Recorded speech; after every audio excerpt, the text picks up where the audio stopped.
Welcome to everyone. Glad you're all here.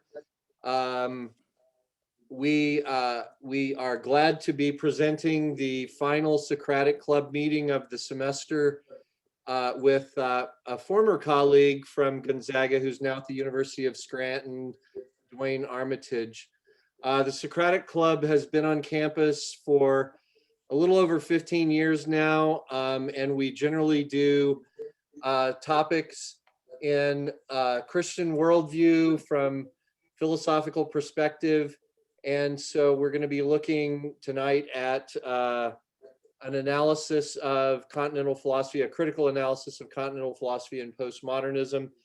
The basic presentation that Duane is going to be giving today is a summary of his recent book, Philosophy's Violence Sacred, Heidegger and Nietzsche through Mimetic Theory.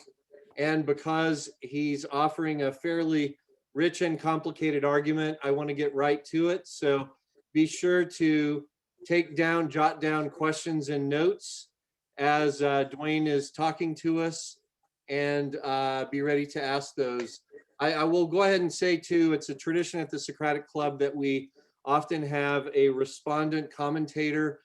For tonight's talk, our commentator will be Professor Dan Bradley of the Gonzaga Philosophy Department, who will, in a way, help frame our conversation and highlight some of the key questions we might want to talk about. So I'm going to turn it over to Duane now and his discussion of Philosophy's Violence Sacred. Dave, you forgot. Thank you, Dave. Thanks for being here. It's good to see everybody. Dave forgot to mention on the back of the book, there's a blurb by himself. You can see it. So as I was thinking about doing this, Dave asked me to summarize the book, this book that he blurbed, and there's just too much so what I try to do is compact the book down to a presentation, and I just couldn't speak freely about it. So I'm going to read the paper, but I'll try to make it as engaging as possible. It should take about, 25, 30 minutes, hopefully. So with that, I'll get going. Okay, so I've been asked by Dave to give a summary of the main thesis and argument of that book, entitled Philosophy's Violence Sacred, Heidegger and Nietzsche through Memetic Theory. Simply put, my book is a critique of postmodernism and continental philosophy. My critique is that postmodernism and continental philosophy, I use these terms interchangeably and synonymously, and I'll explain why, try to solve a problem, namely the problem of violence and victimization, but fail to do so precisely because they misplace and misunderstand the real cause of violence. I argue instead that Mimetic Theory, I'll explain what that means shortly, offers a better, superior diagnosis of the problem, a better causal explanation to violence, and therefore a better cure and solution. In short, whereas postmodernism and continental philosophy thinks that the root cause of violence lies in truth, or absolute truth, or perhaps meta-narratives, or essentialism even, Mimetic Theory argues that the cause of violence is more deeply rooted in the essential nature of human beings themselves, in particular, our communal and religious nature. Moreover, postmodern continental philosophy winds up in further problems with its critique of truth, essentialism, metaphysics, rationality, etc., namely the self-referential incoherence of the critique itself. For how can one critique reason without employing reason, or assert truth, or assert the lack of truth without claiming a truth? But also a deeper problem as to the justification of its own ethic, namely the social justice ethic of concern for victims. So I argue, in short, that the problem is not with truth or even absolute truth, but rather with human nature and religion, indeed a very particular aspect of our human nature and of our religiosity, namely our tendency to form violent collective identities. So just in terms of the roadmap, the paper will take the following format. First, I'll discuss postmodernism, what it is, its aims, its ethic, and why I think it's synonymous with continental philosophy, which will involve a brief excursion into Heidegger and Nietzsche. Then I'll discuss the problems I think are with postmodernism, which ultimately are recognized by both Nietzsche and Heidegger. And then finally, I'll turn to Memetic Theory as a better explanation and solution to the problem of victimization and violence. Memetic Theory's answer, in short, is Christianity, in particular, Christian forgiveness. That is its answer to the problem of victimization. So first part, postmodernism. Turning first to postmodernism, what is postmodernism? What is its essence? And why is it synonymous with continental philosophy? Keep in mind, when I say these terms are synonymous, I mean they are synonymous essentially. That is, they are at their core the same fundamental project. But what exactly is that project? As I understand it, Postmodernism is the French reception in the 1950s through the 1970s, Sartre, de Beauvoir, Michel Foucault, Jacques Derrida, Lyotard, etc., of German thinking from the late 19th and early 20th century, most particularly Heidegger and Nietzsche. So it's the French reception of German thinking is what I'm claiming postmodernism is. I already indicated that postmodernism's concern, ethical concern, was of violence and victimization. But why? Well, this ethical concern arose obviously post-World War II in an attempt to not only understand, but to prevent that kind of radical victimization that you saw with the Nazis from occurring again. Thus, postmodernists found a common causal source to blame, to scapegoat, namely reason or absolute truth. Postmodernism is then, I argue, fundamentally and at its core, a critique of reason, a critique of truth. Postmodernism is post-reason, and what each and every postmodern and continental thinker has in common is a critique and an incredulity toward reason, meta-narratives, reason's capacity for discovering the truth. Now, these concerns vary across the spectrum from more soft phenomenological critiques of Heidegger, perhaps Sartre, to the full-scale damning critique of reason put forth by Nietzsche. I'll return to these critiques shortly. Nevertheless, postmodernism is a critique of reason and thus, as such, a critique of truth, since reason is the capacity, again, to discern truth. Moreover, the ethical impetus of this critique is, again, a concern with finding and dismantling the source of victimization and violence, in this case, rationality and truth. This idea that absolute truth or essentialism is violent and prone to victimization is not unfamiliar to us, as it often takes the form of every and any critique of religious fundamentalism, where such a critique argues that narrow visions of truth lead to marginalization and victimization. This idea that truth or essences inherently exclude is precisely what is argued by, I think, every postmodern thinker from de Beauvoir to Judith Butler in their critique of gender essentialism, to Foucault and Derrida's critique of phallogocentrism, as presented in the many and various hegemonic discourses of the West, which include not only patriarchy, but medicine, the asylum, and the prison system, just to name a few from Foucault. Returning to postmodernism's essence as a critique of reason and truth, it seems that such a critique inevitably puts forth a sort of truth or metaphysics of its own. That is, what is left after reason's critique, or what lies behind rationality and truth? Postmodernism, employing the hermeneutics of suspicion, seeks to unearth the darker and more malevolent forces behind, quote, the will to truth. And of course, following Nietzsche, settles on one force in particular, namely power. Power, the will to power, lies behind rationality and truth, but also morality and even God. There remains no fundamental ground, order, or intelligibility behind the world other than power. And since there is no order or intelligibility, there remains no orderer or intelligence. Thus, postmodernism, at least metaphysically, is also a fundamentally atheistic perspective, I think, insofar as it argues that power and not God organizes the world and our experience of the world. Thus, Nietzsche's famous quote, "God is dead," is the beginning, I think, of the postmodern era, or the diagnosis of the postmodern era. Postmodernism is thus a critique of a critique of reason leading to a metaphysics of power, where power remains the absolute ground to reality. Yet, as Nietzsche observed, if power is the fundamental aspect of reality, then power naturally bifurcates into two groups, two opposing groups, those who have power and those who do not have power, the strong and the weak, or masters and slave, as Nietzsche calls it. This bifurcation proves quite important for postmodern thinkers insofar as collective or group identity becomes paramount. That is, power groups become the primary way or truth of understanding people. Furthermore, these group identities of power are then translated into various social categories, for example, sex, race, gender, sexuality, or class, as in Marxism, and eclipse the notion of the human as an individual. This, of course, is the origin of what is often referred to today as identity politics. It's worth noting how, for postmodern thinkers, often all of these categories ultimately fall back upon class, and thus Marx's division between the bourgeoisie and the proletariat. Indeed, this is not a secret, as most postmodernists often argue and are explicit about their allegiance to Marxist metaphysics. This ranges from the feminism of Judith Butler, most standpoint theorists, Sandra Harding, Nancy Hartsock, through to Foucault's discussion of sexuality, where he talks about bourgeois and proletariat sexuality in the history of sex, at least in volume 1, as well as to contemporary critical race theorists like Cornel West. This falling back upon Marxism brings us to the final element of postmodernism, namely its concern for victims, or its siding with the weak in the schema of opposing power groups, social justice, essentially. Postmodernism's ethic is essentially anti-victimization, and this, as I've already noted, was the goal of its critique from its inception. Postmodernism critiques reason precisely because reason victimizes, hegemonizes, excludes, marginalizes, etc. As Foucault, Butler, Derrida often argue, discourses masquerade as reasoned positions of truth about essential relations, categories, essences, when in reality they are truly discourses of power that simply marginalize. For example, Butler argues that the category of not only gender, but sex as well is simply a collection of performances that pose as the norm, the essence, and thus exclude. So also for Foucault with sexuality, the same points can be made for racial categories or categories in general, as it is for Derrida and the metaphysics of presence. The worry here is the same. Truth, essences are dangerous ideas because they not only describe, but prescribe. That is, essences present the nature of things and the order and purpose for those things. Just as Aristotle describes in his physics that the nature of nature is the formal cause, which is simultaneously the teleological cause as well.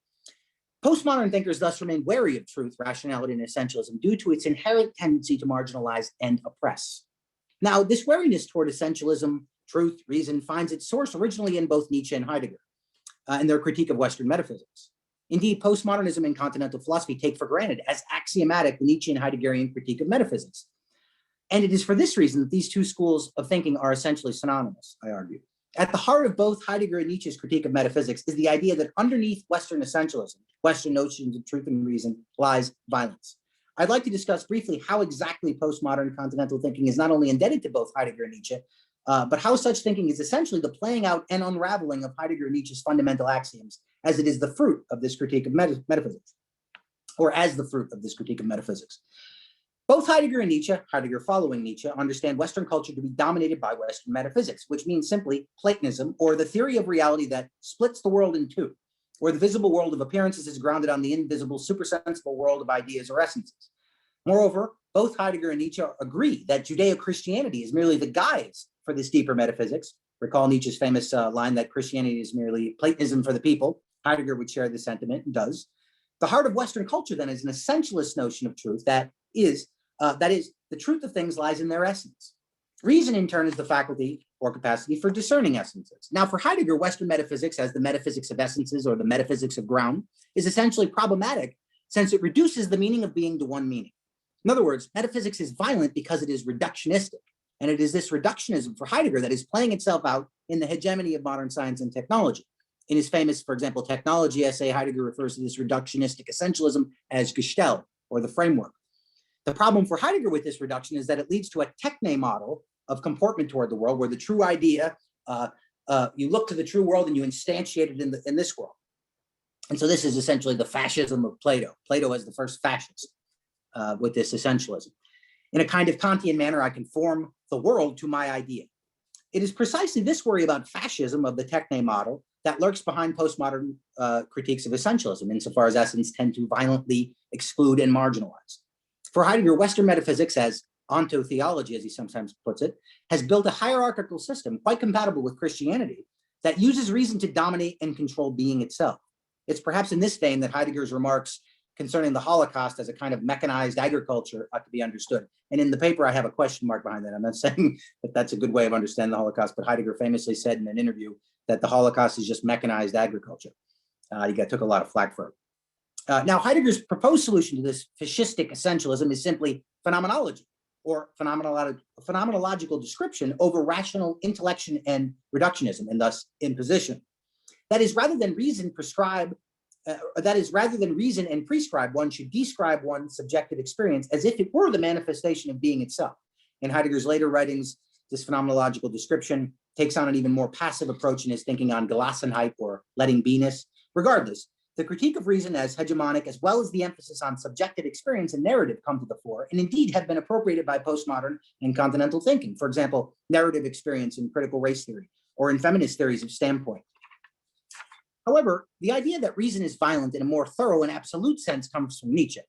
Now, Nietzsche's critique of Western culture and Judeo-Christianity as the ressentiment, laced morality of slaves is well known. However, often not emphasized in Nietzsche's critique of slave morality is the metaphysical implications of slave resentment, namely resentment's ability to split the world in two. Indeed, in Zarathustra, Nietzsche writes that revenge is the will's revulsion against time and its passing. In other words, slave resentment not only hates the powerful and splits the world in two so as to imagine the eternal torments of the masters in hell or in another world, but even more deeply, resentment hates time itself, qua becoming, qua change. Thus, resentment posits rational categories over and against the flux of time so as to stabilize, to stamp becoming with the character of being. This is the supreme will to power, Nietzsche writes in the Nachlass. Therefore, for Nietzsche, behind reason itself, behind truth and being itself is hatred, a kind of metaphysical revenge. Being, isness, is the hateful stabilization of becoming. And since truth is the correspondence of an idea to reality, to being, and reason the capacity for discovering such truth, it seems reason itself then is laced with hatred, insofar as the very notions of stability in categorization, in essentialism, originates in weak hatred for flux and change. Reason, truth, and being then are slavish coping mechanisms of the weak, thoroughly steeped in hate. You can't make this stuff up with Nietzsche. It is here we can see the very beginnings of the postmodern critique of reason and truth as essentially violent. Okay. It's worth noting that Nietzsche has a much softer critique of reason. And Dave, we were talking about this in terms of Darwin's doubt about an hour ago. And this softer critique focuses on reason's will to truth as simply self-destructing as it becomes self-aware with the advent of Darwinism as nothing more than the will to power in disguise. So the will to truth sort of wakes up as will to power and then dismantles itself. That is, for Nietzsche, there remains absolutely no reason to trust the cognitive faculties, since such faculties are merely the result of Darwinian adaptations that proved beneficial for survival. Evolutionary theorist Donald Hoffman has recently argued for this position in his book, The Case Against Reality. In essays such as On Truth and Lie and the Extramoral Sense, this leads Nietzsche to a kind of radical nominalism, which, for example, later gets appropriated quite explicitly by Judith Butler in, for example, Gender Trouble, where Butler argues that not only gender, but again, biological sex itself remains a mere construct. As I understand it, it seems like an argument that categories like sex are nominalist categories. Nevertheless, the critique of reason, whether hard or soft, stands. We see then that in both Nietzsche and Heidegger, there remains a fundamental critique of reason as essentially violent. For Heidegger, reason is reductionistic and thus hegemonic. For Nietzsche, reason, truth, and being are mere guises for the hatred of becoming. It's precisely these critiques of reason that get appropriated by postmodern and continental thinking, where postmodernism tends to focus on the victimization and marginalization inherent in reason and essentialism, and continental thinking simply on the Heideggerian notion that reason fundamentally reduces things to one meaning and thus fails to fully articulate the world or being itself, hence emphasizing descriptive phenomenology. Nevertheless, it is for these reasons that I use the terms postmodernism and continental thinking synonymously, namely their indebtedness to both Heidegger and Nietzsche and the critique of Western metaphysics as rational essentialism. In other words, postmodern continental thinking appropriates the foundational critique of reason, primarily, as I've said, with an ethical concern in mind, namely anti-violence and anti-victimization. In summary, postmodernism is first a critique of reason, which leads to a metaphysics of power. Secondly, postmodernism assumes that power bifurcates into two opposing groups, weak and strong, or any way you wish to articulate these categories socially. Finally, postmodern's ethic is to side with the weak in that bifurcation and uncover the latent forms of victimization operative through hegemonic essentialism. In this schema, which is an amalgam of Heidegger and Nietzsche, that plays out in various postmodern discourses on gender, race, equity, equality, sex, class. In short, postmodernism's ethics, anti-victimization, and the source of such victimization is thought to be truth and thus being itself, which means that God or certain forms of monotheism would be a prime candidate for causing victimization. This is exactly what Christopher Hitchens had argued, Dawkins argues, Sam Harris argues, the new atheists argue that God and religion are the sources of violence and victimization. If we just eliminate religion, we'd have peace, right? So that's what postmodernism is, I think. Moving on to the critique of postmodernism. I want to turn to why I think this postmodern continental project fails before turning to mimetic theory. There are two powerful and perhaps obvious critiques of postmodernism that are found within Nietzsche's own system, and of which Nietzsche seemed to be quite self-aware. Firstly, there remains the self-referential incoherence of any and every critique of reason and truth. That is, any critique of reason will have to employ reason in order to critique reason, and often finds itself using rational categories to do so. Moreover, any critique of truth must assume its own truth value, otherwise, what is it claiming? But aside from these obvious critiques of self-referentiality, there's perhaps an even more profound critique of postmodernism that Nietzsche himself notes, namely, if God is dead and there remains only power, and power bifurcates into strong and weak, why side with the weak at all? Why side with the weak perspective over the strong? Isn't this a kind of arbitrary axiom, a kind of arbitrary truth, a transcendent truth? In other words, what justification is there for siding with the weak, the oppressed, the victimized? For Nietzsche, there remains none, and the siding with the weak in Nietzsche's time occurring in the politics of socialism, which he brings up a lot in his Not class, this remains a mere hangover of Western culture's Judeo-Christian past, 2,000 years of catechesis in Judeo-Christianity for Nietzsche. In other words, makes us unconscious of our implicit assumption of this ethical absolute of concern for victims, the catechesis in Judeo-Christianity. There remains for Nietzsche absolutely no reason for the preference of weakness in victims. Anti-victimization, or social justice, as we might call it now for Nietzsche, can no longer be justified, since it is tied to a very particular metaphysic, one that belies the metaphysics of power, namely Christian theism. This axiom was anything but self-evident prior to the advent of Judeo-Christianity, and thus is wholly dependent upon its metaphysics. It is for these reasons that Nietzsche opted to side with strength rather than weakness. And furthermore, one is able to see the philosophical justification for Hitlerism and various forms of right-wing fascism in the 20th and 21st centuries as being rooted in a kind of Nietzschean will to power that favors strength over weakness. I'll come back to Nietzsche and the right and right-wing politics in a minute. Given these more obvious problems with postmodernism, namely its self-referential incoherence and inability to justify the purpose of its project, anti-victimization, one must also wonder whether a wholesale critique of essentialism as inherently hegemonic and violent is justified. I must admit that I find critiques of reason, essences, and categories ridiculous, largely for the above-mentioned reasons of self-referential incoherence, but also because it seems that the anti-victimization ethic appears to be driving the metaphysics, even when the former is completely undermined by the latter. Now, that ethics precedes metaphysics is a point readily admitted by many postmodern thinkers, for example, Levinas. However, in this particular case, it seems to me the anti-victimization ethic simply cannot be grounded on a metaphysics of power since it completely undermines itself.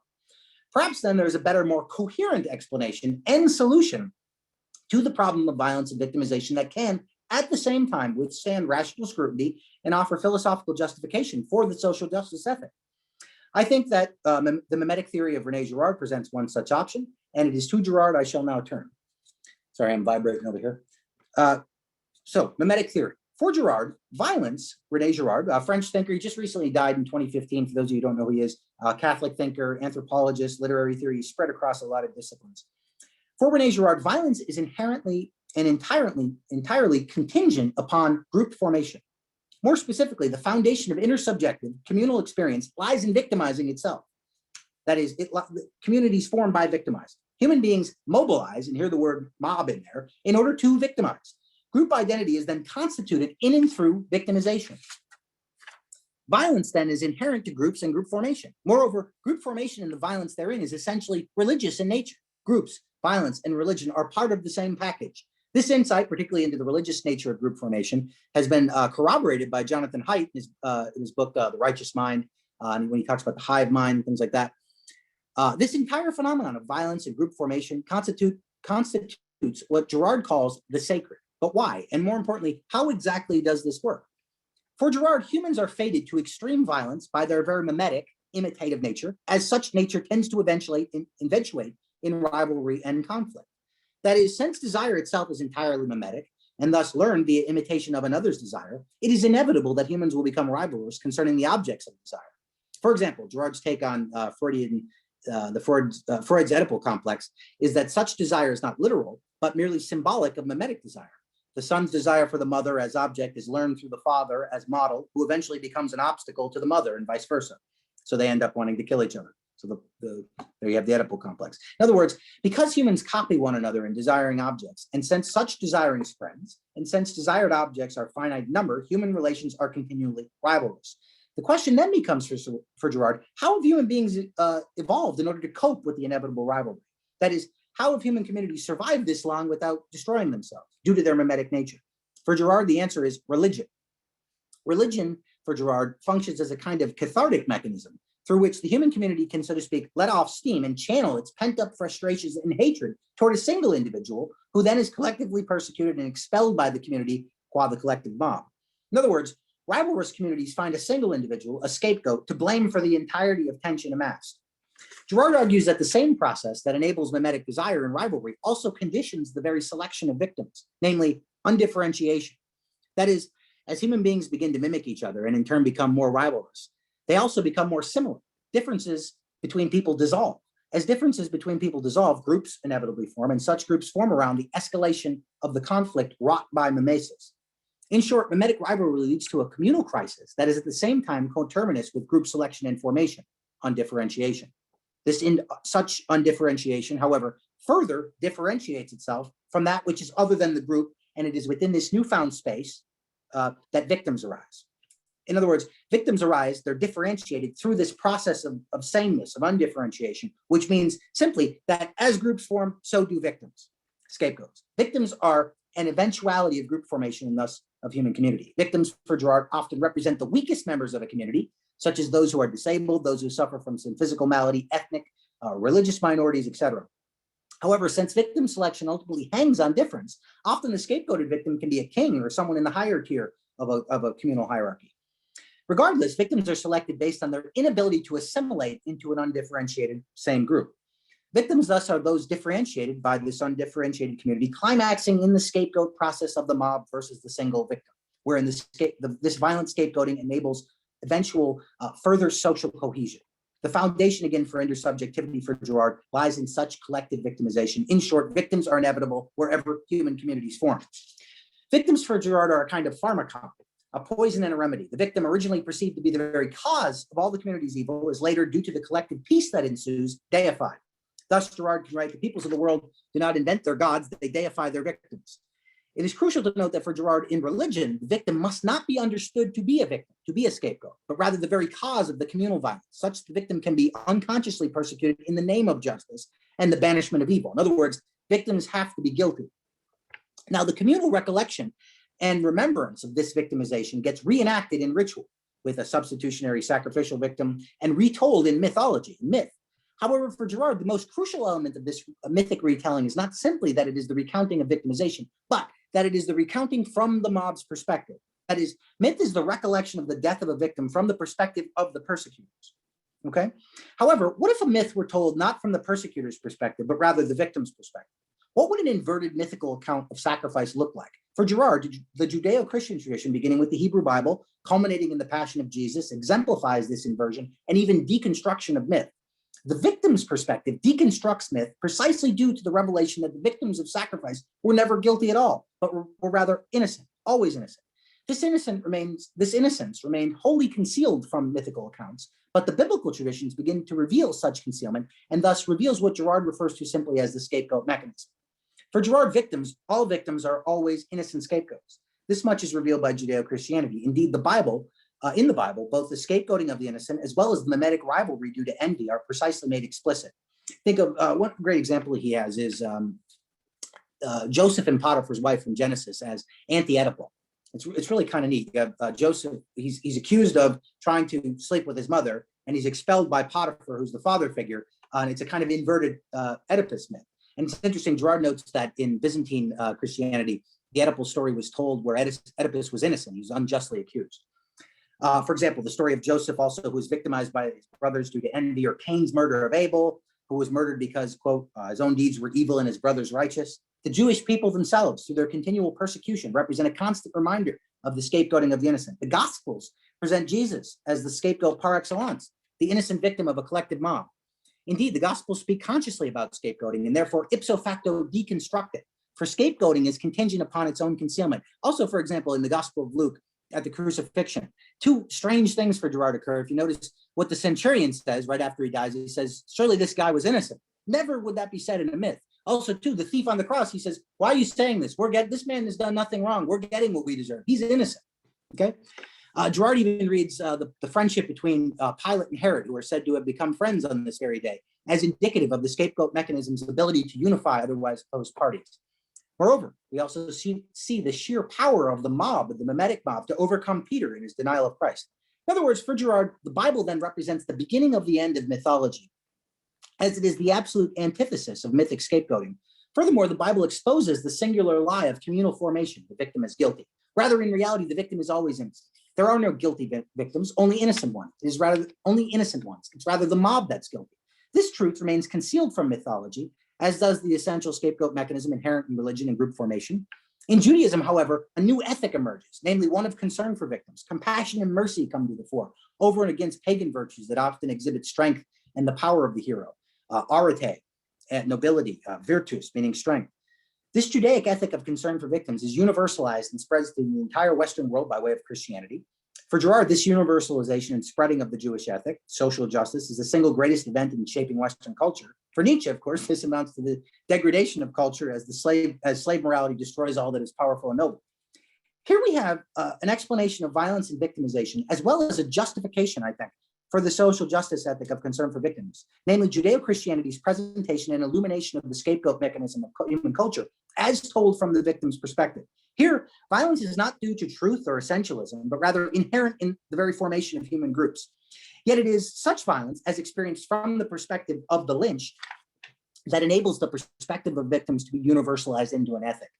Thus, for Girard, the explanation of violence is simultaneously the justification for the ethic of concern for victims. Groups formed by scapegoating, but an unveiling of the scapegoating mechanism via the crucifixion of Christ reveals and justifies the ethic of siding with the weak and marginalized. God, Christ, is the victim. The victim's perspective is now simultaneously the perspective of God, and thus the perspective of truth. It is for Girard, as it was for Nietzsche, a matter of perspective, namely the perspective of the mob, the strong, versus the perspective of the weak and the victim. Only now, the axiom of siding with the weak is anything but arbitrary, as it is securely grounded upon the suffering of Christ, the victim, which illuminates and therefore breaks the scapegoating mechanism altogether. So aside from solving the problem of justification for the social justice ethic, Girardian mimetic theory highlights and solves, I think, another problem, perhaps more pernicious, within the postmodern metaphysics of power, a problem, again, recognized by Nietzsche. That is, Nietzsche's critique of social justice as slave morality asks us to ponder whether we really care about the weak at all. Perhaps we just hate the strong. Do we really care about the poor, or do we just hate the rich? Do we really care about women, or do we just hate men? Right? Perhaps resentment is really behind our concern for victims. How can we be sure? Are we self-aware enough to know? In other words, the social justice ethic, divorced from the metaphysical foundations in Christ, not only fails to justify itself, but it also fails to stave off resentment. A metaphysics of power, in other words, sees no goal of reconciliation in sight. Why should it? Since power remains the fundamental reality, why should social justice not become simply social revenge toward oppressors? What reason would there be for forgiveness, redemption, and reconciliation? Why strive toward the beloved community, as Martin Luther King suggests? In short, the metaphysics of power cannot understand forgiveness. However, in Christian theism, Christ is not simply the victim, but the forgiving victim. And the goal is not simply justice, but mercy, forgiveness, and redemption. For example, Christ's first message to his disciples at the resurrection is one of peace. He says peace over and over again, and not anger at the disciples for deserting him or vengeance toward those who crucified him. Or, for example, Christ mysteriously links his own victimization with the making possible of forgiveness of sins in the Eucharist institution. Indeed, it's only via the Christian maxim of forgiveness for Girard that we can stave off perhaps the naturally occurring resentment in all of us that is often evoked, justifiably so, at the sight of oppression and victimization. It's only by holding fast to Christ's ethic of forgiveness that prevents the ethic of social justice from devolving into resentment. It is even perhaps a choice between, quote, victim power or the forgiving victim. In this context, the question then arises as to what real power might be. Gerard himself remained quite worried of postmodernism's propensity to become resentful toward victimizers. For example, Gerard writes, very often Christian principles are prevailing in a caricaturist form, whereby the defense of victims entails new persecutions. One can persecute today only in the name of being against persecution. One can persecute persecutors. You have to prove that your opponent is a persecutor in order to justify your desire to persecute. In short, left-wing violence remains problematic precisely because it is justified in a sense. It's rooted in Christianity. This sort of the weaponization of the Christian ethic of victims provides perhaps the best account of the possible violence committed under, let me reread this. This sort of weaponization of the Christian ethic of victims provides perhaps the best account possible for the violence committed under Marxist regimes in the 20th century, which never seemed to hold Marxism responsible. Marxism, in a strange manner, remains immune from critique, as it's always explained that it wasn't true Marxism. Perhaps rather, that violence in the name of victims remains the most difficult kind of violence to critique, since again, it holds some truth to it, namely the Christian ethic. The point is that such left-wing violence is religious in nature.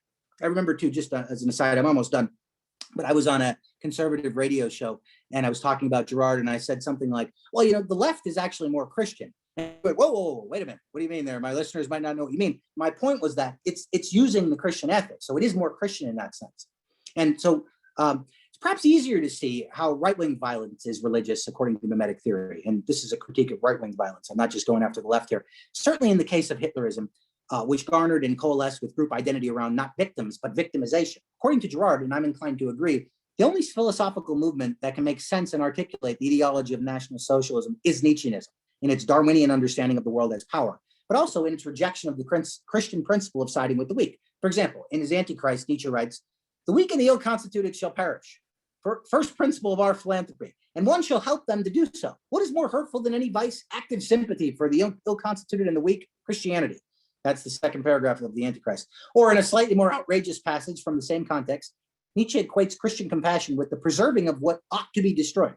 Christianity is called the religion of compassion, Mitleid in German. Suffering itself becomes contagious through compassion. Compassion on the whole thwarts the law of evolution, which is the law of selection. It preserves what is ripe for destruction. It defends life's disinherited and condemned. It is nihilism. This is Nietzsche, Antichrist 7. But the key passage of Nietzsche for Girard comes from Nietzsche's Will to Power, 1052. Nietzsche writes, Dionysus versus the crucified. There you have the antithesis. It's not a difference in regard to their martyrdom. It's a difference in the meaning of it. Life itself, its eternal fruitfulness and recurrence, creates torment, destruction, the will to annihilation. In the other case, suffering, the crucified as the innocent one, counts as an objection to life, as a formula for condemnation. Here in this passage, according to Girard, Nietzsche understood quite well the essence of Christianity as anti-victimization. Nietzsche simply rejects it in favor of the Dionysian, which approves of the mob violence and lynching of the victim in the name of life, vitality, and recurrent cycles of necessary violence as a part of life itself. Even if Nazism's appropriation of Nietzsche is not what Nietzsche would have intended, for Nietzsche despised anti-Semitism as much as he despised compassion, nevertheless, for Girard, Nietzscheanism is the only philosophy capable of clarifying the logic of Nazism, which amounts to the siding with the strong over the weak in the game of power. Okay, so my conclusion. In sum, Girard's explanation of violence centers around group formation and victimization. Originally, such victimization was concealed from the group, as such concealment was essential to control violence and restore peace. However, with the illumination of the victimizing mechanism via Christianity, unconscious scapegoating of the innocent becomes more and more difficult. However, it still resurfaces occasionally in attempts to form communal identity on the rejection of victims, the weak, immigrants, the LGBT community, Jewish people, etc. This essentially accounts for the extremes on the right. However, just as worrisome for Girard is the violence done in the name of victims that surfaces on the left. Take, for example, the differences in recent cases of mob violence in the US. The storming of the US Capitol on January 6th versus the rioting in Minnesota after the murder of George Floyd. It's much easier to critique the Capitol riots than it is the BLM riots. Why? Precisely because the latter is, in a sense, just, or rather anger at perceived injustice toward victims, i.e. it's violence in the name of anti-victimization, whereas it becomes very difficult to make even sense of the January 6th riots and the intention, the storming of the Capitol, whether it be white nationalism or some other kind of victim collectivism regarding America. In either case, the cause of violence is not absolute truth or rationality or essentialism, but rather the religious nature of group formation and its being contingent upon violence and scapegoating. In each case, each community longs for a scapegoat, whether it's hang Mike Pence, which is what was being chanted at the Capitol riots, or defund the police, someone must be blamed. This need for a guilty party is precisely the need for a scapegoat. It's worth noting, and perhaps further complicating things, that violence on both sides of the political spectrum in the US appears to center around a battle for who the victim really is. For the left, it's again minorities, women, members of the LGBT community, immigrants, etc. Where for the right, it's the forgotten man, as Sean Hannity says, or the working class, or even white men in general, as replacement theory arguments. In each case, it's nevertheless an argument based on victimization, and usually the justification of violence as anti-victimization. The question, however, arises that if group formation is contingent upon violence and victimization, what then is the solution to the problem of violence? We saw that postmodernism's solution, namely relativism, is untenable, not only because it scapegoats truth, but more importantly, it can itself tend to violence, especially if power is the only fact or truth about the world. For Girard, the solution is quite different. Having identified the problem of violence, not in truth, but in collectivism formed through unconscious scapegoats, the solution for Girard is a community founded on the forgiving victim, Christ, and tasked with emulating such forgiveness, which is possible only first by recognizing the human propensity toward persecution. In other words, Christian self-identity rests on the recognition that oneself is a persecutor. As evidence, for example, in the conversions of both Peter and St. Paul. Peter becomes fully a Christian when he recognizes the denial of Jesus. Jesus looks at him, or in Paul, Jesus says to him, Saul, Saul, why are you persecuting me? So they're recognized as persecutors. Indeed, for Girard, this is the fundamental point of the Christian Eucharistic ritual, namely the recognition of one's participation in the lynching of Christ. The Eucharist continually reminds one that one is a victimizer, but nevertheless forgiven.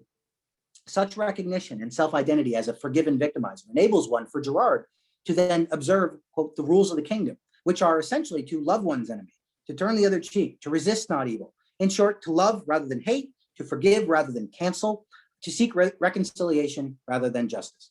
That's it. Hello. Thank you, Duane. Wow, there's a lot there. As I've said, our practice is often to have a commentator help us by highlighting key issues, controversies to set up our conversation. And my colleague from Gonzaga in the philosophy department, Dan Bradley, is going to do that now. Thanks, Dan. Thanks, David. And Duane, I'm very glad to be able to respond to you. I always was so jealous when I began as a grad student in philosophy, looking at Marion and Richard Carney and all these guys. And and they knew each other for decades, and we're starting to build that kind of a working relationship. So I'm very happy about that. So I'll say to begin, I think there's a great deal that's very insightful in what Dr. Armitage is doing. In fact, his critique of postmodernism, I really think, rises to the level of brilliance by showing its self-contradictions and its rootedness in this desire to overcome violence, but its inability to do so. The problem is not that it's not true, but that it's such a one-sided account that he gives us, or at least the rhetorical power is one-sided. So I'm going to spend 9.5 minutes trying to provide a little bit of balance, and then the last 30 seconds, I will actually propose a real question, which is about the relation between theology and philosophy. And just so everyone knows, I mean, the generous and proper thing to do is to send your remarks 2 or 3 days ahead of time to the presenter. I just was not ready, so unfortunately, this is the first time Duane's hearing this. So Armitage defends reason by showing that it is really the formation of groups that's violent, that's inherently violent, right? So he shifts the canon here from attacking reason as the source of violence to group formation or sociality. And thereby both redeeming reason, but also at least implicitly, I think, letting it off scot-free. So I want to suggest that reason is more violent than Armitage lets on, and also that group formation is more noble than he lets on, including elements of goodness and peace and mutual aid in the forming of social groups. In other words, good and evil cut across sociality as well as our rationality, along with all our other faculties and natural tendencies. Natural tendencies, I think, is the key phrase here. What's really at stake is the status of nature. In postmodernism, and most clearly in Levinas, the violence of reason is appropriate to what nature is actually like. So we could talk about this again for students in philosophy. We think of modernity as the turn to epistemology, whereas postmodernity always sees an ontological interweaving with epistemology. So if there's an inherent violence in epistemology for postmodernism, there's also generally an inherent violence in nature. According to Levinas, being is war, he says in Totality and Infinity. So isness is inherent violence. And it's a war without any rules. Okay. So what else did I want to say here? So if this is true, if being is war, then the only hope of goodness, any hope of ethics, is a rupture with being, a rupture with nature, in the hope for some transcendence that will radically reorient our existence. Postmodernism thus remains religious, and it remains modern. We can talk about modernity in a second. But its religiosity, even if Levinas, who is Jewish, is not really a messianic hope, but a Calvinist belief in the utter corruption of nature, and the corresponding account of salvation as the complete wiping away of the natural human being and the replacing it with something else.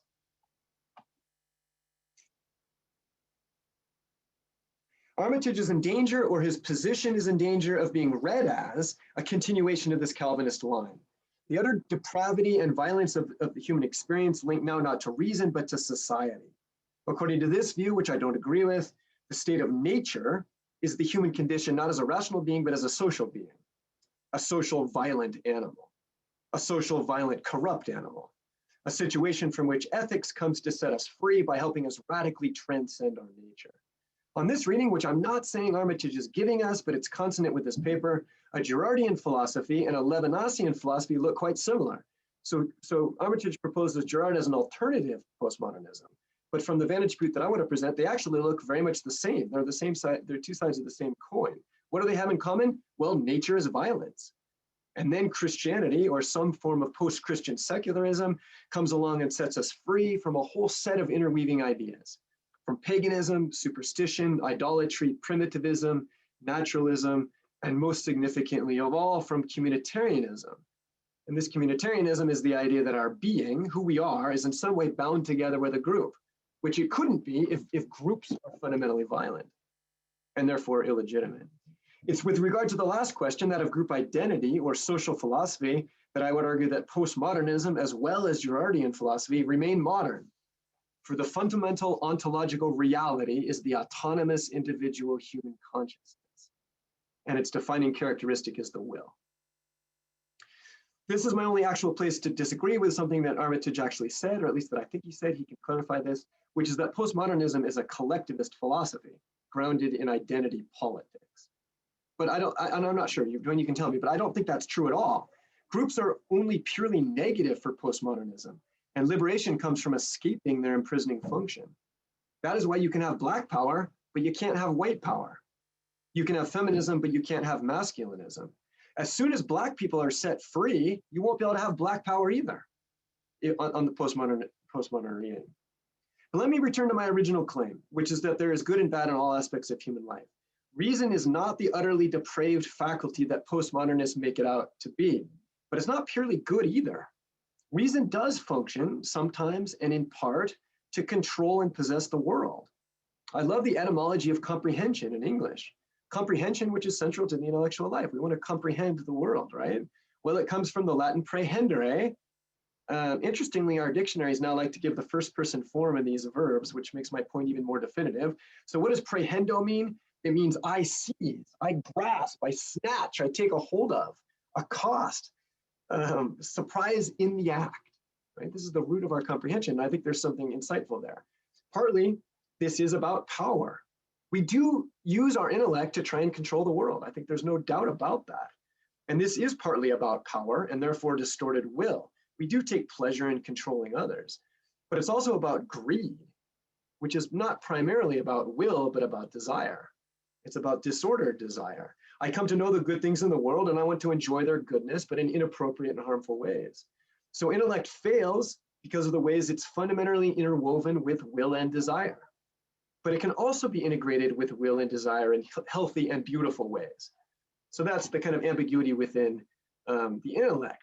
But the same is true of our sociality. Armitage gives us a very tragic story, and one that I think is true. But notice how formal it is. We don't desire something because it's good or because it will make us happy, but just because somebody else wants it. That means that even if there were an infinite amount of good things in the world, we would still be unhappy because we always want what somebody else has. And I think this, I'm tying in lots, I'm doing philosophy at like 40,000 feet here, but I do think this is tied into the overly pessimistic view of capitalism based on an ontological account of the scarcity of goods. But if God is infinite bounty and goodness, then I think we would want to undermine that. Now there is some truth, but it's only partly true. I do not despair of our ability to escape this formalism and to desire things not merely because they're desired, but because they really are good and beautiful in themselves. This does mean learning to control the bad parts of our mimetic desire, particularly for the things in which we're in competition. Most importantly, perhaps, our erotic life, which points to the importance of monogamy. Monogamy at its best is extremely sexy.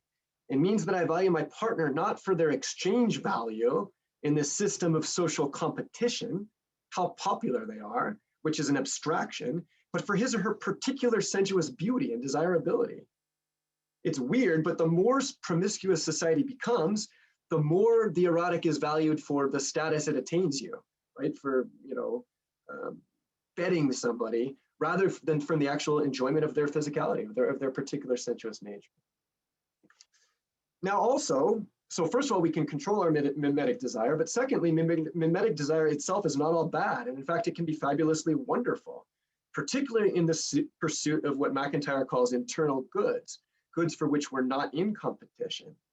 Think about how much of what we appreciate is due to the fact that it's appreciated by people that we love and respect. Think of the intellectual life. I, just like almost everybody else, came to love the books that I had because of the teachers that I respected. Think about how idiosyncratic our intellectual lives are, right?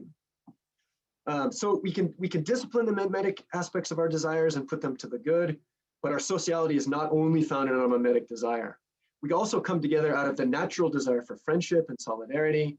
Remember, Aristotle tells us in the Nicomachean Ethics, when you go abroad and you run into someone from your own town, you're so excited to see them, even if you would otherwise never be friends with them otherwise. So we have a natural desire for friendship. We have a natural desire for compassion for those who are suffering. When I see someone hurt, I can't help them on my own, so I grab my friends. Community is built up around the desire to help those who are in trouble. This compassion is also a natural desire. So where this comes to a head, and this is what I want to return to, is in our theology or in our philosophy of religion. Now, I am a Catholic Christian, and I'm not a Pelagian. I think that the doctrine of original sin is not only theoretically really plausible, I think it's the most empirically obvious fact of any of my experiences. Human beings are broken and we need redemption. But that is not the final word on nature. If I'm not a Pelagian, I'm not a Gnostic either. Nature is fundamentally good. It's only the human sin that mars nature. And the grace that overcomes that sin will not even destroy human nature. Grace perfects nature. It does not destroy it. So specifically with regard to Armitage's presentation, redemption from sin is not fundamentally opposed to our sociality, which he didn't say, but at least certainly could be implied. And there was the force of the presentation took us in that direction. In fact, we're saved by Christ, but Christ's grace is transmitted through the church, i.e. we are saved as a community, not as individuals. So that was all, in a sense, nothing to do with what Armitage actually said, but rather with where I think the force of the argument was leading us. But let me put an actual question to him, and that is about the relation between theology and philosophy.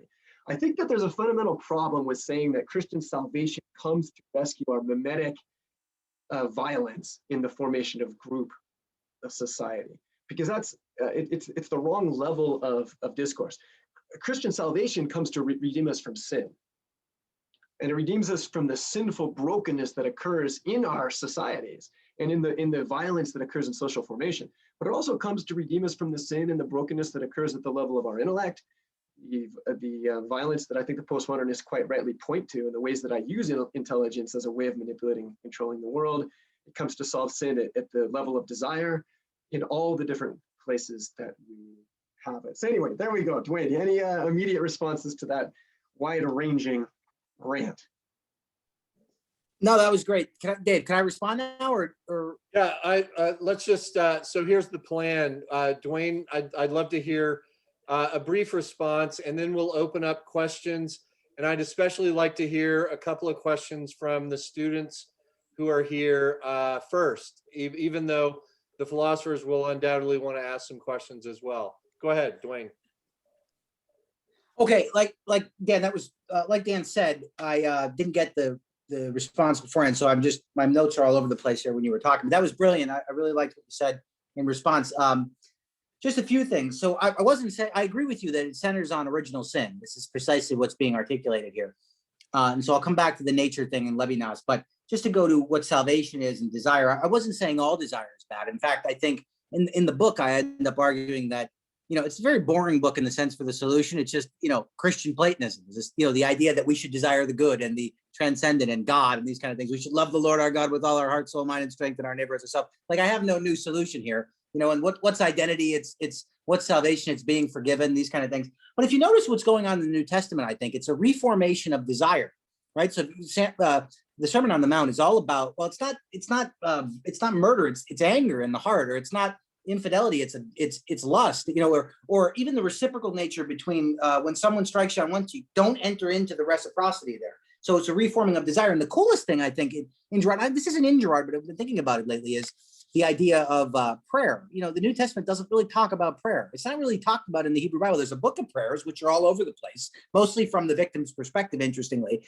But if you think about prayer as a retraining yourself in desire, Jesus gives us, they say, the disciples say, teach us to pray, as John taught his disciples, and he gives them, says, okay, when you pray, say this. And they're like, thanks. If you read like the Bhagavad Gita is very particular. You sit on grass, you do this, and you look at the third eye. There's a method there.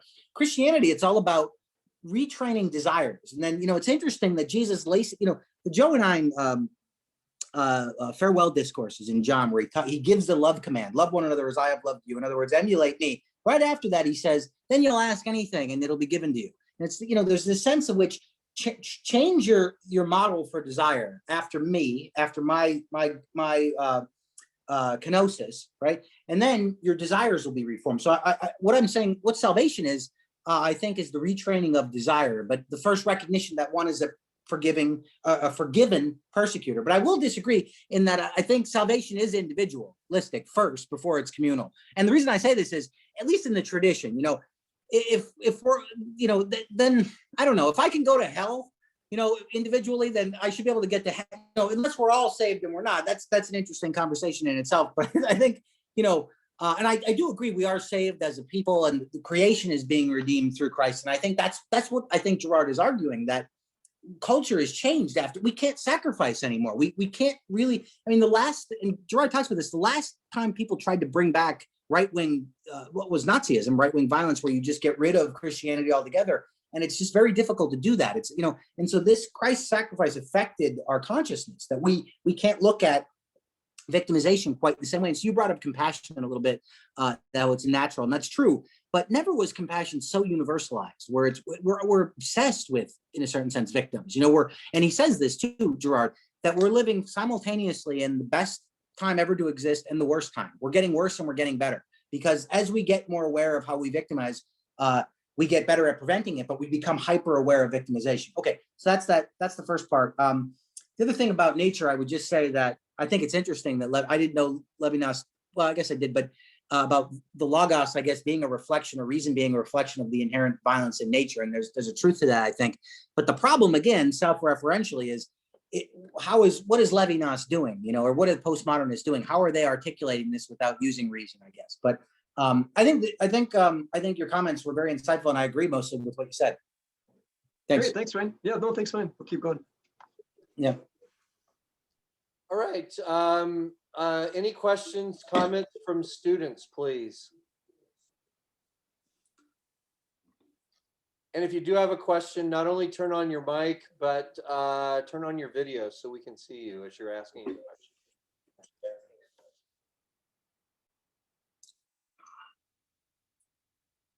It looks like John has a question, but he's muted. Yeah, turn on your volume. There we go. Can everyone hear me? Yeah. I apologize. I'm at the gym right now, so I've been listening to you through this. But no, it's great. I have a two-part question. And I don't know if this is overeating my time, but so the first one is, I've heard a lot about postmodernism, that there's something inherent in its idea of constantly trying to invert the hierarchies, like, because postmodernism is always on the side of the victim, there's a tendency to always invert the hierarchies. So now, no matter what it is, whatever is in the place of dominance is switched around and subjugated. And in that sense, I can't help but have this thought that there's hope in postmodernism, because if you're constantly having to invert the hierarchy, you have to instantiate what's actually like a proper hierarchy. Like if you're always trying to invert the hierarchy, the proper order, you have to restate what the proper order is in order to tear it down in a certain way. So like if you want to tear down traditional ideas of family, you have to like say what that is and then say we can't have this anymore in a certain sense. And I just wanted to know if that's something that's kind of a little bit implicit in Rene Girard. My second question was, well, actually, if you could just answer that one really quick, that'd be awesome. Okay. Yeah, I would just ask you. So I think if I understand the question, I would just say, why is the inversion of hierarchy necessarily a good in and of itself? I mean, it can be a good if hierarchy tends to dominance and to oppression, then, of course. But I mean, and this is a critique that goes, at least it's all over. It's in, for example, Rousseau against Christianity, that Christianity isn't political enough. That, and of course, it's Marx's critique, really, of religion. Religion is an opiate; it numbs your rightful anger at oppression. And so, but I think Christianity, a great line in James, the Epistle of James is, "Man's anger," and it is man. It's Andrew. Man's anger doesn't produce God's justice. And so, I would say this back, that I think the inversion of hierarchy is not a good in itself, at least for Christianity or for me. And so I think you've nailed it, though. That is precisely the Marxist, and this is why some people have said Marxism and postmodernism are the same thing, so to speak, because it does see the clash between group identities and the wanting to equalize everything. So I would say that I don't think the inversion of hierarchy is always a good. That's very insightful, though. Thank you, John. Thank you. I appreciate that. Yeah, the second part was actually for your critic. So he said there is something about rationality that is right. It's comprehensive in a certain way, that it has some kind of implicit tone of violence to it, right? Taking control of things, or at least a tone of power. And my question is that inevitable though? Like if we're gonna have rationality, like a sense of of finding the essence of a thing, then whenever we find the essence of a thing, there's a border around that. And then there's the fringe and the marginalia, right? There's always going to be that marginalia. And I think of St. Thomas's order of reason. Is that inevitable then, that if we're going to have anything like a comprehensive idea of an essence, then you're going to have that border and that fringe, and trying to eradicate that fringe or mitigate it might, in a sense, destroy the center or the essence that you're trying to comprehend. Well, yeah, John, I would just say that I don't think that my recognition of the deep tie between rationality and violence leads me to reject the project of the intelligibility of nature, or of giving an account of essences. It doesn't lead me to nominalism. But what it does suggest is that reason has to always be accompanied with a humility, and indeed with a self-discipline. I think, as philosophers, we should be thinking about practices of fasting and about all the things that the contemplatives, there was a major problem in the late Middle Ages when the intellectual life and the contemplative life split up from each other. And so I mean, my point to Dr. Armitage was that it sounded a little bit like sort of the rhetoric of the talk was to rehabilitate reason and to point to the violence in sociality. And I would just want to, my point is that the violence cuts across all human faculties. And it's because of original sin. And original sin is, I just don't want to tie original sin to the formation of groups, because there's nothing, and maybe even put it a little bit more polemically, there's nothing worse about the formation of groups than there is about the act of knowing. They're both marred by original sin. And they both also are fundamentally and in themselves good and beautiful parts of nature, right? So knowing is fundamentally beautiful, and sociality is fundamentally beautiful until it gets marred by human activity. In the state of nature, it's pure and good. Thank you so much both for answering those questions. I really appreciate it. The talk was amazing. Do we have a question or comment from another student? Anyone?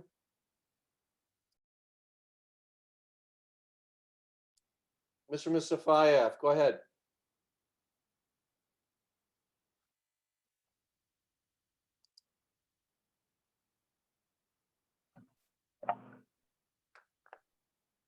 I had a question to Professor Armitage about what he said earlier, that we're getting better and worse at the same time. I just want to hear more elaboration on that.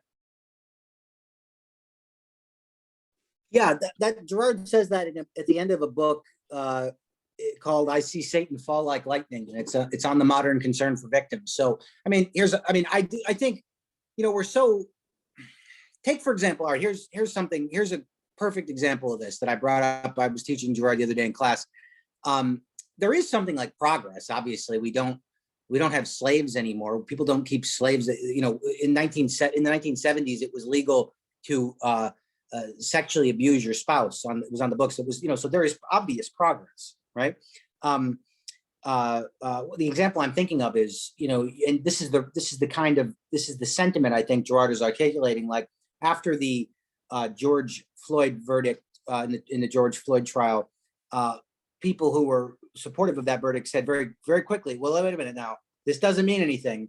It doesn't mean there's any, there's a lot of work to be done. Let's not celebrate here. And what that means is, I think, that yes, this was a good thing, but we're simultaneously celebrating that idea that, this person was held accountable for victimization. On the other hand, we're not saying the world is any better because of it. And so I think you have that, and it's like Steven Pinker wrote a book a couple of years ago. I saw him when I was living in Spokane about better angels of our nature. And he was actually showing that society was getting better. The murder rate's going down. The poverty is being reduced. I remember all the faculty were like, the hell with that guy. I can't believe he's saying that. And it's like, people were like, don't start celebrating this stuff. We need to work harder and harder. And so, when compared to the utopia, this world looks awful. But when compared to 500 years ago, we're not going down like, I don't know, if this were 500 years ago, I'd be like, hey, Dave, you going to the execution tonight? Yeah, we're going to burn a heretic. It's going to be fantastic. We're not doing that anymore. I'd say that's good. On the other hand, we're so aware of the victimization because of technology and these other things that I think we're inundated with it and we're pissed off. I think I hate that, we're angry. People are angry about it because we're smashed with it. And it's become a kind of, I'm going on now and on. Anyway, you get the point. Yeah, that's a great question though. Thank you. Yeah, I appreciate that.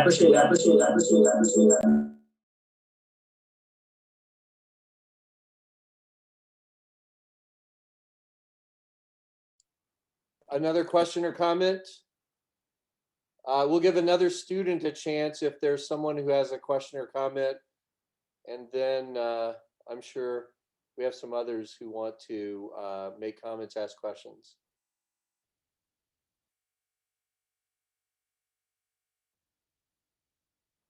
Okay, it's open up. Anybody who wants to ask a question or make a comment. I figured Father Clancy would have something to say here. Go ahead. In Gerard's late writings, he it might just be a throwaway line. I'm not sure how much he's actually explored this, but he recognizes that maybe it's not Christianity, but axial religion that is what's disrupting mimetic sacrifice. And I think it is characteristic of axial religions that they are all about attacking mimetic desire as the root of violence, right? So, for example, in the Buddha, he's high status, right? He's from he's a prince, right? And so he's not so concerned. I mean, he doesn't become a victim, right? And Buddhists don't identify with him as an innocent victim. But the noble truths, right, is life is suffering and suffering is due to desire, right? So there it is, right? That it's mimetic desire. It's not, because by desire, they don't mean every desire. They mean desires that have this infinity logic to them, right? And that's precisely mimetic desire, right?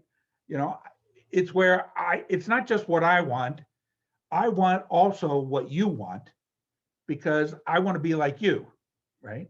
And it's not enough for me to just be me. I also have to be better than you, right?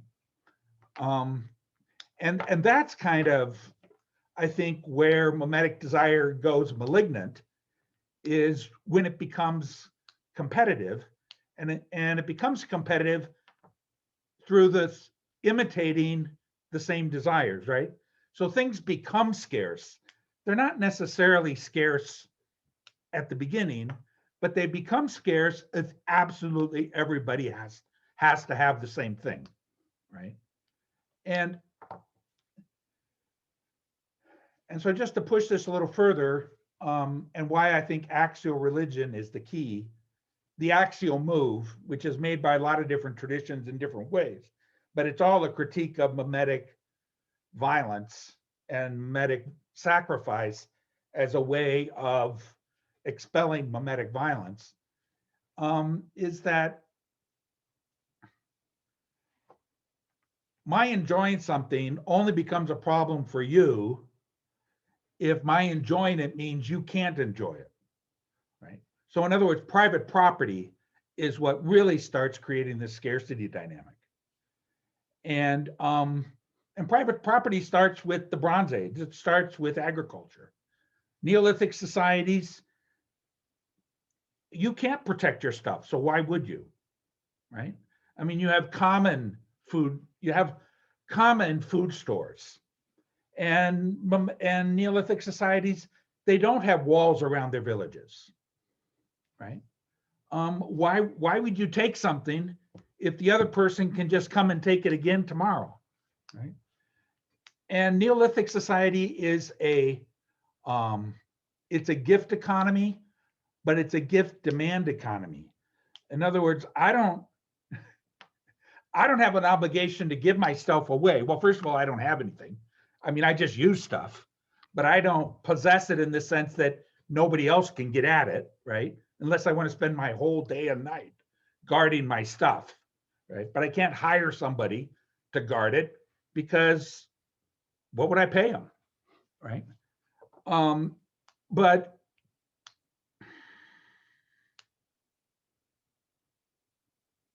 I made it too complicated. But anyway, so what do you think of this move that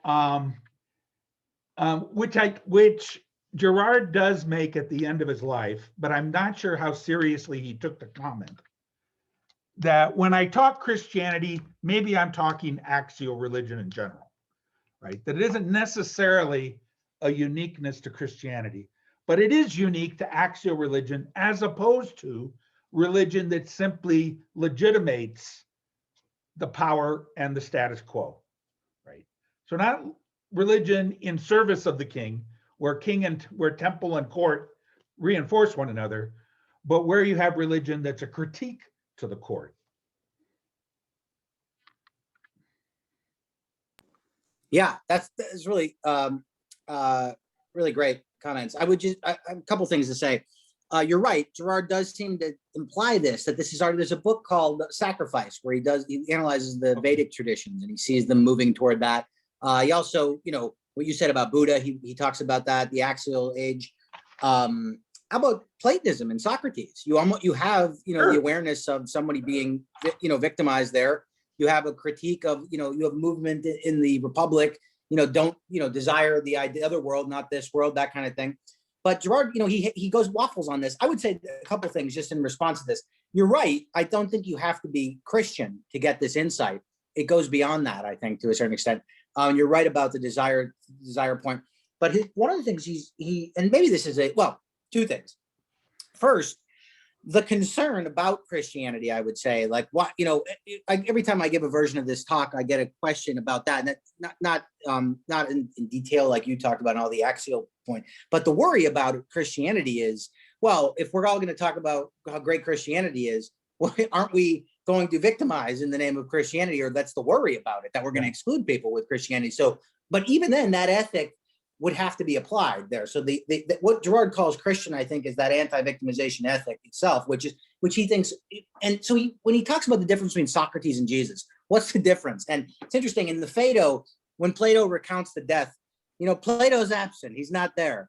And he sees that as, well, there's no resurrection of Socrates and there's no blaming of the community, wholesale kind of thing. And Plato's not even responsible. He's not like the first Pope, who was like, I don't know that guy. Plato he was sick that day. He had a cold. So that wasn't full blown. It didn't have the cultural ramifications that it had until we see God completely naked and spit on and hanging, that people are it just blows the whole thing out of the water. But you're absolutely right that this is going on in the axial age too. Yeah. Now, what's interesting too, I'd be interested to get this a longer conversation about what compassion meant for the Buddha and whether that comes later with Mahayana Buddhism or rather than Theravada Buddhism or whatever. And then the Bodhisattva, that's much later. The original Buddha, Theravada Buddhism is a little bit different than the idea of the Bodhisattva who forgoes enlightenment to help everybody else. Yeah. Absolutely. Yeah. But that's a great point. Yeah. Yeah. And Thank you. Buddha's compassion is very different from Christian compassion. I mean, I would agree with Yeah. Yeah. Yeah, it's not an obsession like we have with the least, kind of thing. At least in the same way, maybe. Yeah. Thank you. Duane, I have a question, and this is kind of, it could be to either of you. Dan may, Dr. Bradley may have some comment on this too. I know Dr. Armitage and I just recently were talking about C.S. Lewis's book, The Abolition of Man, on this point about nature and whether nature is violent and whether the postmodern argument, an important part of the postmodern argument is, or at least of the critique, is this idea of dominating nature, or actually you could argue there's a debate about who's arguing for dominating nature.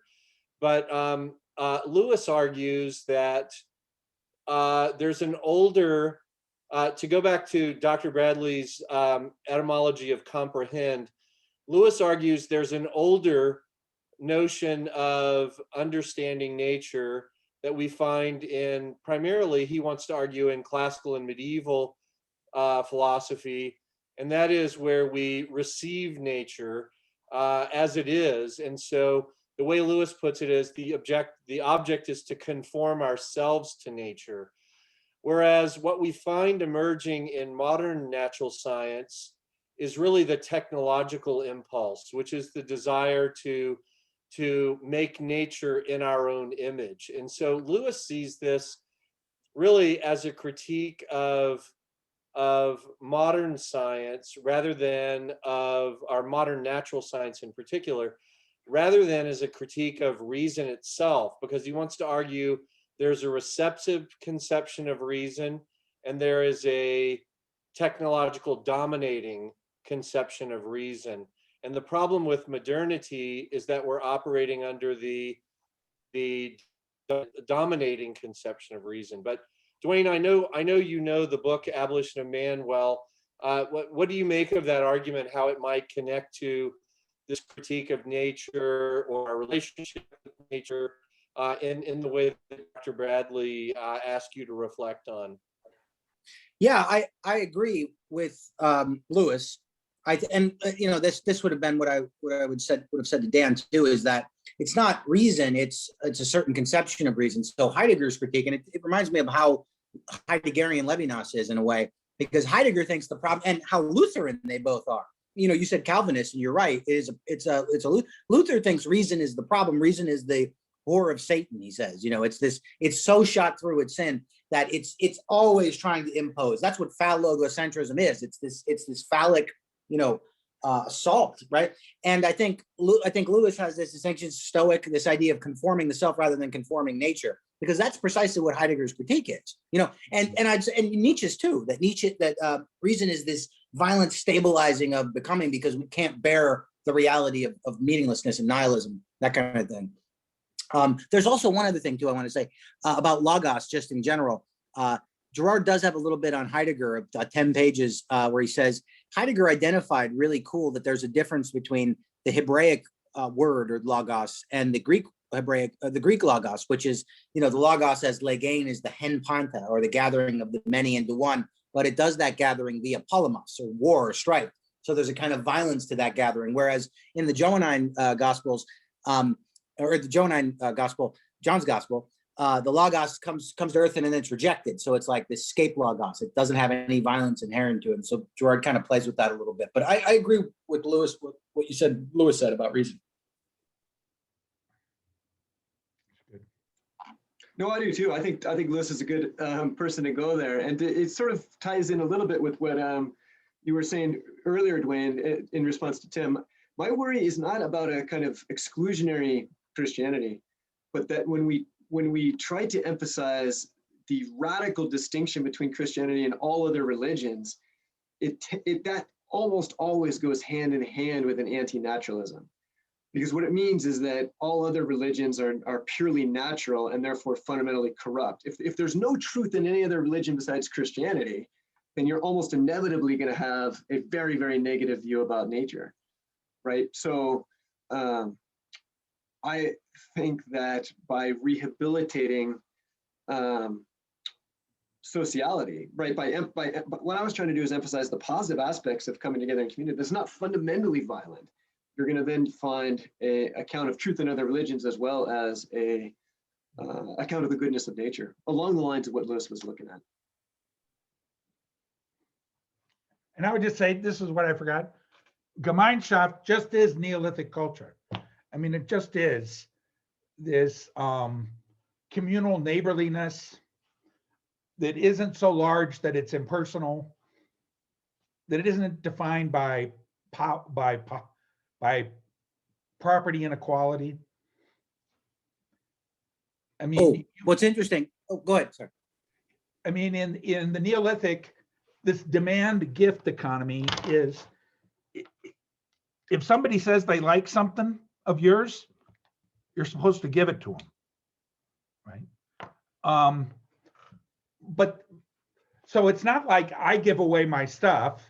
It's that if somebody asks me for something that I have, I give it to them. And there's this kind of unwritten rule that I don't give to the extent that I have less than you now, but it's this perception that I've got something that you need and that I don't need right now, so I should give it to you. And so of course the same, but then when they have it and use it, I can ask for it too, right? So it's really a circulation of property rather than ownership of property, meaning that if I have it, you can't have it. So it's almost like lending. It's more like lending than it is like private property. It's more communal property. That sounds, I think Gerard would say that's totally a prohibition. Like, you know, what you said, if someone says, I like it, you know, just give it to them. That's sort of like a way of solving that problem. Like, so this doesn't become tense. What's interesting too, oh, yeah. No. In Lewis's The Problem of Pain, when he talks about what, you know, primitive societies were like, you know, in terms of the tribe, it really gets problematic when the other tribe comes to town, or, you know, how to deal with that. You know, when this is what Girard is, you know, the tribes may have been fine. Although, you know, I mean, the tribes were fine. And the problem with tribalism, though, is, and I think Girard would say that as long as human communities have been around, there have been sacrifices. So the question would be, was there still human sacrifice in that, you know, peaceful, peaceful tribe? You know, I don't know. I think Gerard and I disagree on that, because I think, I think sacrifice is violent is a Bronze Age phenomenon. That before that, sacrifice is barbecue and big celebration. Mm-hmm. You're barbecuing the rock and sharing the food. Yeah, I guess I wanted to ask about that because I guess I know less about Neolithic culture than I know about Girard, which isn't very much in either case. But it does seem to me, despite the comment that late in his work that that Father Clancy referred to, it seems very important to Girard's argument to say that Christianity, well, Judaism and Christianity and the valuation of the victim, or especially seeing conflict from the point of view of victim, really is unique, is sui generis, is radically different from the way human communities manage conflict and violence. And I know this is part of Dr. Bradley's objection to say, well, a human social community isn't all bad. But it seems like the Christian claim, which is what Girard is really arguing for, is that redeemed Christian community isn't bad, but natural human community is bad because it is naturally going to be in conflict and result in violence. Do you think that's true, Duane, or do you think that's correct of what Girard is arguing, and further, do you think it's actually correct? About whether community is good or inherently violent, or? Yeah. Well, So, I think right, I mean, you actually alluded to this point by saying this conception of Neolithic culture, for example, seems hopelessly optimistic or positive. It's almost like another version of the myth of the noble savage or something like that, that in I mean, you know, you think of Rousseau, and as long as you don't have capitalism and community, everything's just fine because people get along wonderfully. Yeah, I'm more pessimistic about human beings. I mean, there are a lot of Girardians who are interested in this question, you know, they're looking at the research like I think, you know, Dave, you brought this up before. I would probably the reason I would be so pessimistic is I would say, if you look at chimpanzees, they, you know, and our common ancestors, they're not any less peaceful. You know, they're not these, they're pretty violent, you know, and they'll patrol. I mean, they're, a colleague of mine works on this. His name's Chris Ha. He talks about the chimpanzees and, you know, some of the early art and things like this that, you know, might have been primitive societies, things like this, but they'll patrol and actually just kill outside, you know, or people that break off from the group, they'll just kill them and eat them and things like this. It's pretty bizarre what chimpanzees do. So I would say in the animal kingdom, I would say violence is in nature to a certain extent. I mean, nature is violent. And this is why Nietzsche, this is the Dionysian for Nietzsche. But so that gives me no hope when it comes to the noble savage kind of idea. that I think there was probably human sacrifice as long as we can remember. Human beings were probably, because how else did they control? You know, so what if there was a prohibition, let's say, on if your neighbor wants something, give it to him. What if they didn't give it to him? Which inevitably probably happened anyway, you know, I would say. But this is just speculation. So let me just zoom out for a second.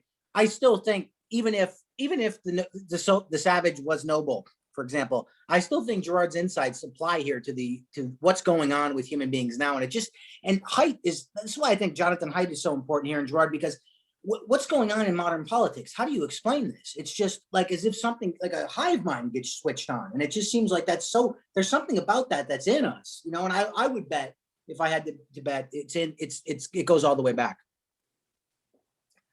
But Duane, when you talk about this, I mean, I think theologically the original sin makes perfect sense, but you emphasize so much the way that this violence is tied to our sociality.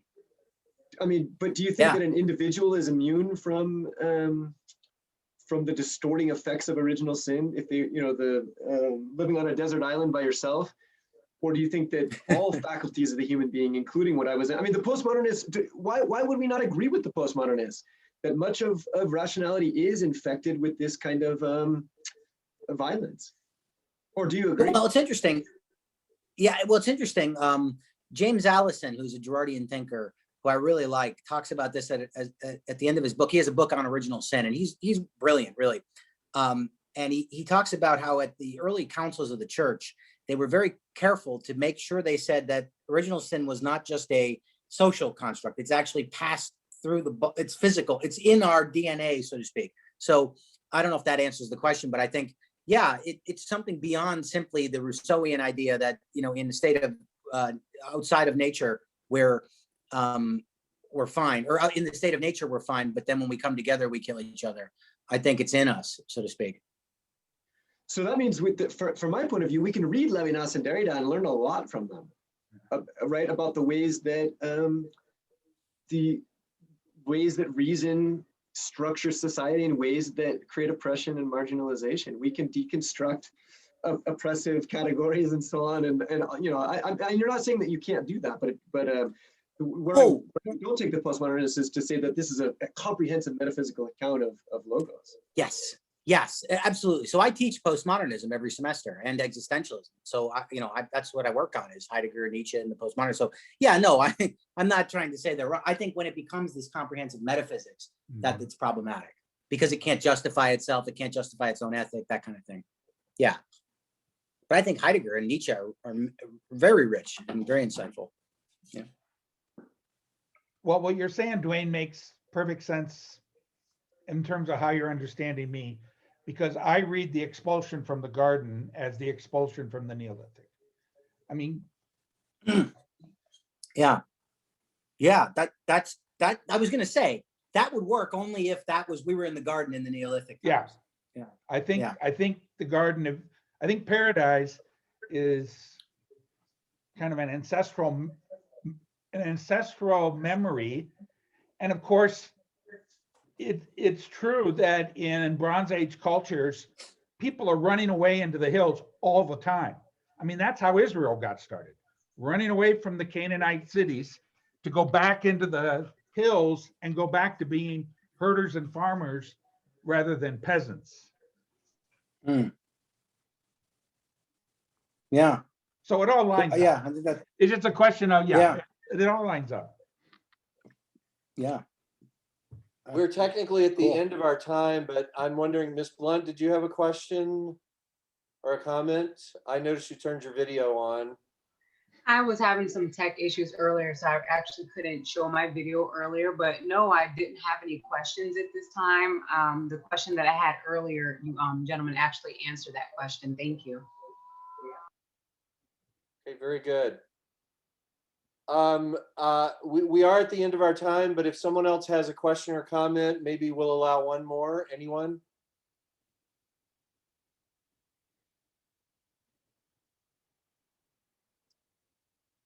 Dr. Armitage, I know I asked some of the students who are here from my philosophy of human nature class, and I'm curious if you can say anything about I know this kind of goes, this is an application question kind of the argument you're making about postmodernism and continental philosophy and Girard, but I